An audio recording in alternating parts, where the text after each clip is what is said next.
Hello everyone, today we will be talking about hanging pieces. Hanging pieces are undefended pieces that can be captured by our opponents. This is bad for us because we essentially give our opponent a free piece, so we should try to avoid hanging our pieces. Let's look at an example of this. In this position, we can say that black's knight on a5 is hanging. This is because our rook on a1 is attacking the knight on a5, and the knight on a5 is currently undefended.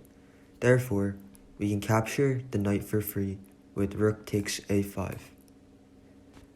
Now, in this new position, black's c6 and e5 pawns are also now considered hanging. Once again, this is because they are currently being attacked and undefended. So next move, we can capture either one of these pawns for free. Our rook on a5 is attacking the pawn on e5, and our bishop on f3 is attacking the pawn on c6. Black should try to protect these pawns because hanging a piece means giving a piece up for free. So he can do this by moving his queen to c7. And by doing so, he protects both the c6 pawn and also the e5 pawn. So these two pawns are no longer considered hanging. We should be especially wary of hanging pieces along open files and long lines. These open lines give much more freedom to pieces such as the rook and the queen, and because of the multitude of possibilities, it can be easy to miss hanging pieces. Take this example.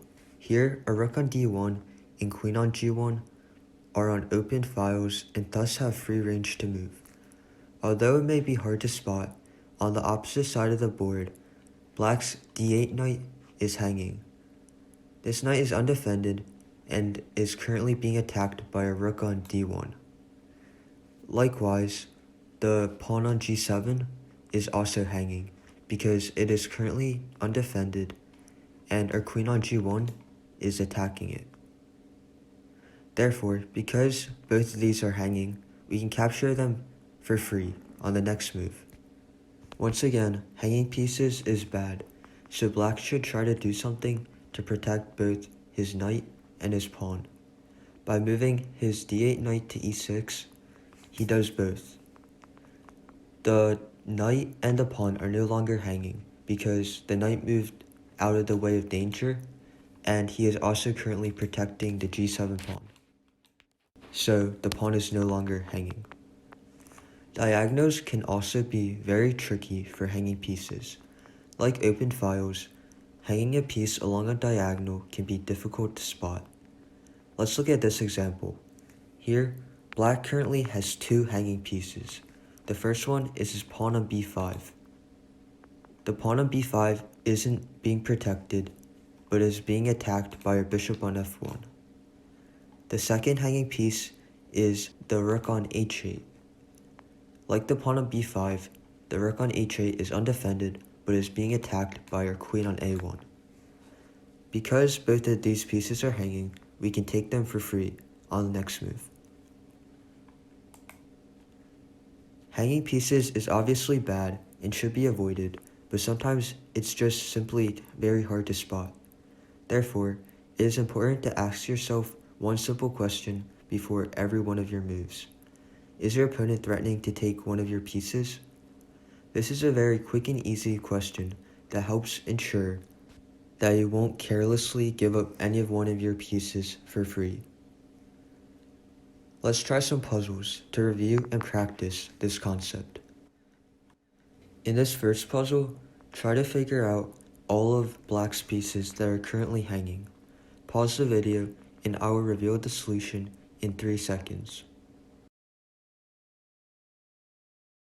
Black currently has 4 hanging pieces. First, our queen on b1 is currently attacking black's unprotected queen on b8. Our b1 queen is also attacking the unprotected g6 pawn. Black's bishop on c4 and pawn on g4 are also hanging because both of them are currently being attacked by our white knight on e3.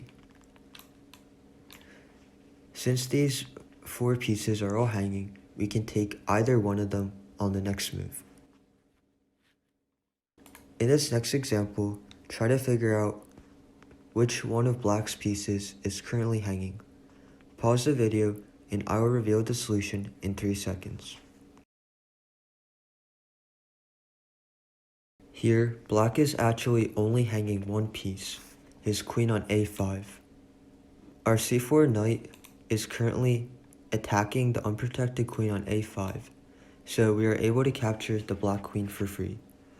You might have considered black's pawn on f3 and his pawn on g5 to be hanging. While it is true that a rook on f1 is attacking the black pawn on f3, the f3 pawn is in fact not hanging because it is currently being protected by the bishop on a8.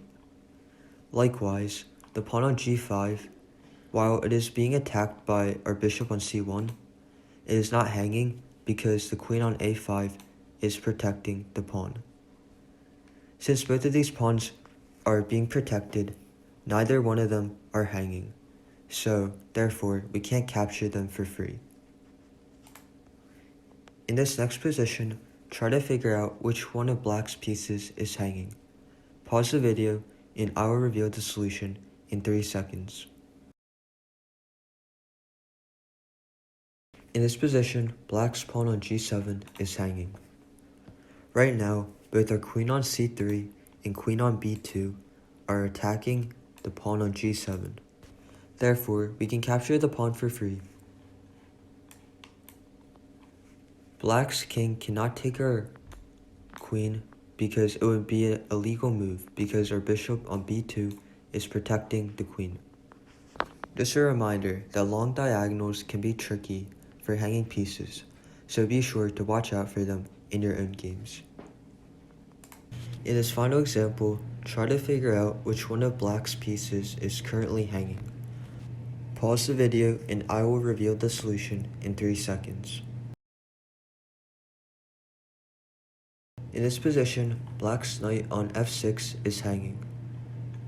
Our knight on d5 and our rook on f1 are both attacking it, while it is only being defended by the black bishop on g7. 2 beats 1, so black's knight on f6 is basically undefended, and therefore we can capture it for free. And as you can see, after we captured the hanging knight on f6, we are now up a bishop for free. Just to recap what we learned today, a piece is hanging if it is unprotected and being attacked. We don't want to hang our pieces because they can be taken for free. This can be easily missed along long diagonals and open files.